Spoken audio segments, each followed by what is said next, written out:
নমস্কার বন্ধুরা, আর কুকিং চ্যানেলে আপনাদের সবাইকে স্বাগত। আজকে নিয়ে হাজির হয়ে গেলাম চিংড়ি মাছ দিয়ে পুঁই শাকের চচ্চড়ি রেসিপি নিয়ে। তো চলুন শুরু করা যাক। আমি এখানে পুঁই শাক কেটে নিয়েছি একটু বড় বড় টুকরো করে, আর একদম কচি পাতাগুলোকে একসাথে কেটে নিয়েছি। আর এখানে নিয়েছি কুমড়ো, পটল, নিয়েছি ঝিঙে, আর নিয়েছি বরবটি, আর এখানে নিয়েছি আলু আর বেগুন।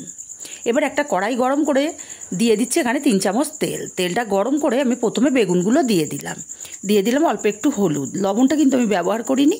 নাড়াচাড়া করে বেগুনটাকে বেশ লাল লাল করে ভেজে নিয়েছি। এখন বেগুনগুলোকে তেল ঝরিয়ে উঠিয়ে নেব। বেগুনগুলো উঠিয়ে নিয়ে এই তেলের মধ্যে দিয়ে দেব ঝিঙেগুলো।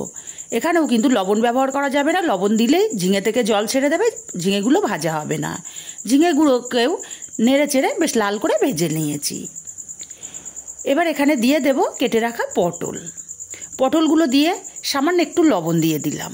দিয়ে পটলটাকে একটু লাল লাল করে ভেজে নেব। পটলটা নাড়তে চাড়তে বেশ লাল লাল করে ভাজা হয়ে গেছে। কেটে রাখা বরবটিগুলো দিয়ে দিলাম। বরবটিগুলোকেও পটলের সাথে একটু ভেজে নেব। সবজি এইভাবে ভেজে রান্না করলে যে কোনো তরকারির টেস্ট কিন্তু দ্বিগুণ বেড়ে যায়। বরবটিগুলো সুন্দর মতো ভাজা হয়ে গেছে, এখন উঠিয়ে নেব। উঠিয়ে নিয়ে এই কড়াইতে আমি দিয়ে দেব 150 গ্রাম চিংড়ি মাছ। দিয়ে দেব সামান্য একটু হলুদ আর সামান্য লবণ হলুদ দিয়ে চিংড়ি মাছটাকে হালকা করে ভেজে নেব। চিংড়ি মাছ বেশি কড়া করে ভাজলে ভালো লাগে না। চিংড়ি মাছটাও ভাজা হয়ে গেছে, চিংড়ি মাছটাকে উঠিয়ে নেব। আর এই তেলের মধ্যে আরও 2 চামচ তেল দিয়ে দেব। তেলটাকে গরম করে নিয়ে আমি এখানে একটা শুকনো লঙ্কা ফোড়নে দিলাম, আর দিলাম 2টো তেজপাতা, 1/2 চামচ পাঁচফোড়ন। কেটে রাখা আলুগুলোকে দিয়ে দিলাম। আলুগুলোকে নাড়াচাড়া করে দিয়ে লাল লাল করে ভেজে নেব। আলুগুলো ভাজা হতে থাক, ততক্ষণে আমি চিংড়ি মাছের মাথা পুঁই শাকে ব্যবহার করব, তাই মিক্সচার জারে দিয়ে দিচ্ছি। দিয়ে মিহি করে চিংড়ি মাছের মাথাগুলোকে বেটে নেব। দেখুন সুন্দর মতো চিংড়ি মাছের মাথা বাটা হয়ে গেছে। আর এদিকেও আলুটাও আমার বেশ লাল লাল করে ভাজা হয়ে গেছে। এখন কেটে রাখা কুমড়োগুলো দিয়ে দিলাম, আর চিংড়ি মাছ মাথা বাটাটা দিয়ে দিলাম।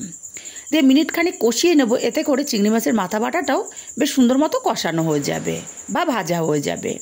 মিনিটখানিক কষিয়ে নিয়ে এখানে দিয়ে দিলাম 1 মুঠো পরিমাণে ভেজানো ছোলা, আর দিয়ে দিচ্ছি আদা আর কাঁচা লঙ্কা বাটা। 1 ইঞ্চি আদা আর 10টা কাঁচা লঙ্কা বেটে নিয়েছিলাম। এবার সব মশলার সাথে ভালো করে কষিয়ে নিয়েছি আরও 2 মিনিট সময় নিয়ে। এবার দিয়ে দেবো কেটে রাখা পুঁই শাকগুলো দিয়ে ভালো করে নাড়াচাড়া করে মিশিয়ে দেব। বন্ধুরা, রেসিপিটা ভালো লাগলে একটা লাইক দিতে ভুলবেন না। আপনাদের একটা লাইক কিন্তু অত্যন্ত গুরুত্বপূর্ণ। ভালো করে মিশিয়ে দিয়ে স্বাদ মতো লবণ দিলাম, 1/2 চামচ হলুদ, 1/2 চামচ ধনে গুঁড়ো, 1/2 চামচ দেবো জিরে গুঁড়ো। সামান্য একটু জল দিয়ে কষিয়ে নেব মিনিটখানিক। নাড়াচাড়া করে মিনিটখানিক কষিয়ে নিয়ে এখানে আমি দিয়ে দেব কালারের জন্য সামান্য একটুখানি কাশ্মীরি লঙ্কার গুঁড়ো। এটা টোটালি অপশনাল, আমি খুবই সামান্য পরিমাণে ব্যবহার করছি। কাশ্মীরি লঙ্কার গুঁড়োটাকে দিয়ে আমি পুঁই শাক, কুমড়ো, আলু সব সবজিটাকে আরও 2 মিনিট মতো সময় নিয়ে কষিয়ে নিয়েছি। এবার এখানে দিয়ে দিচ্ছি চিংড়ি মাছ, পটল আর বরবটি। আমি কিন্তু এখানে ঝিঙে আর বেগুনটা এখনও ব্যবহার করিনি। আরও মিনিট 3 সময় নিয়ে কষিয়ে নিয়েছি। এবার এখানে দিয়ে দেব পরিমাণ মতো জল।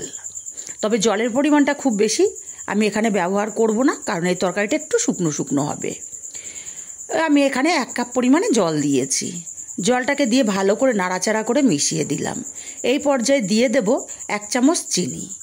চিনিটা এখন দিলে পুঁই শাকের মধ্যে মিষ্টিটা ঢুকবে, খেতেও খুবই ভালো লাগবে।